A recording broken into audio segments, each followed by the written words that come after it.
BJP आणि RSS propaganda करता वंदे म्हटलें मातरम हे गीत सुरू असताना म्हणजे सोनिया गांधीची ॲक्शन, खरगेजीची ॲक्शन ही पुराय भारतान पळयल्या. बारीक भुरग्यां पासून व्हडल्या भुरग्यां पर्यंत ती BJP आनी RSS हेंच्यांनी करपाची कांय गरज ना.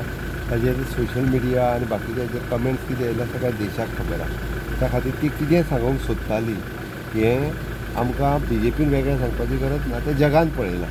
म्हणून तांकां वंदे मातरमाचो राग कित्याक आहा म्हाका खबर ना. एक तर वंदे मातरम हें गीत तांच्यांनी केन्ना प्रमोट केलें ना, ज्या गितांतल्यान स्फूर्ती घेवन देश स्वतंत्र जाला. आयज त्याच गितांतली स्फूर्ती घेवन विकसीत भारता खातीर युवा पिढीन यंग भुरग्यांनी काम करचें अशी ऑनरेबल प्रायम मिनिस्टर नरेंद्र मोदीजीची इच्छा. म्हणून पयले फावटी वंदे मातरम ह्या गिताक म्हणजे आमी म्हणटा तशें इट इज एन राष्ट्रगीत राष्ट्रगान म्हणून फुडें हाडलें आनी जनगण म्हण राष्ट्रगीत हे दोनूय म्हणपाक जाय. हे जेन्ना प्रोटोकॉल वायज काडलें तें म्हणपाची गरज आसा.